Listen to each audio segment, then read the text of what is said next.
Yo guys, and yes, finally we got the movie Godzilla vs. Kong is now worldwide release. And well, the reason for my absence for 2 weeks was that I had to go in a premiere for Godzilla vs. Kong, and oh my god, I was waiting to just tell you this movie is so good. I mean, the monster world in itself was really good, but I suppose the characters were really lackluster. But in this one, well, each and every moment hits hard. Everything about this movie is absolutely gorgeous. The CGI is fantastic. You don't need to cover it with any sort of storm or dust effect. It's just beautiful. And I will say, Kong in itself is a very fleshed out character in this movie, and it's like it's a movie for Kong. Like, we already had 2 movies to develop Godzilla, now we had Godzilla vs. Kong to develop Kong's character, and it felt right. Like, I always rooted for Kong, and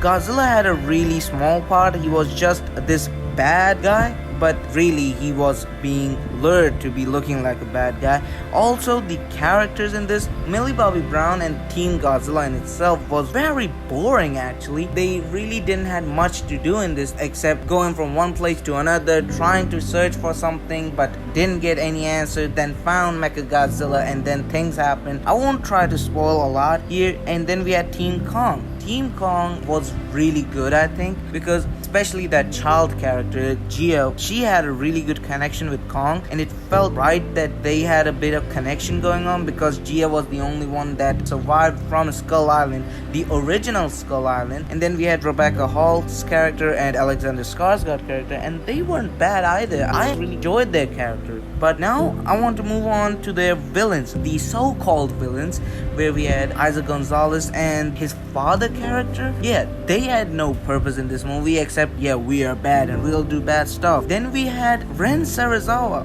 arguably the most throwaway character you can ever have. He had just the name Sarazawa. I mean, you're talking about Dr. Sarazawa, the one who sacrificed himself for Godzilla, and then you have his son who could have such a good plot, but well, he was just there for bad guy stuff, and well, he died just like a bad guy, and it wasn't even earned. It felt a waste of a character, and it just felt like, what are you doing here? I mean, why bring him when you're not gonna even use him properly?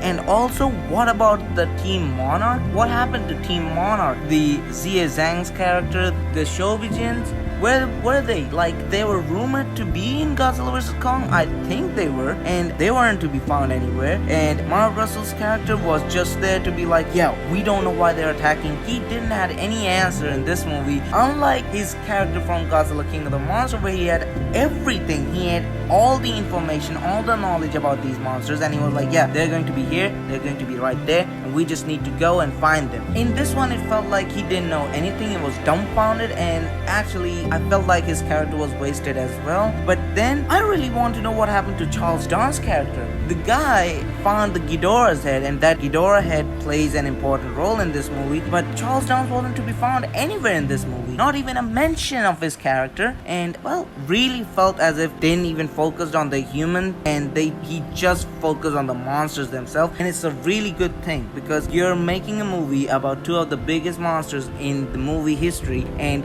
you want to see them, not the characters' story. You want to see those 2 monsters go out all on attack and then battle it out, and we will have a definitive winner. And yes, we do get a definitive winner in this movie. There is a definitive winner, and it's a clear-cut winner. And well, this movie consists 3 battles between Godzilla and Kong, and it's evenly matched. It's not like an underdog story. It's an even fight between Kong and Godzilla. That's why the final winner is earned. It felt like an earned victory. And I want to talk about Mechagodzilla because, well, when he enters, oh, he owns that whole movie. Like, he was so dominant, and he actually attacks a certain titan so brutally, and he just goes mayhem on that titan. And I actually felt so sad for that titan because he was basically useless against Mechagodzilla. Mechagodzilla came out as sheer power, but in the end, well, I won't actually spoil it, but I won't spoil too much. But in the end, Mechagodzilla gets defeated and gets killed, and it was a really cool way to do that. And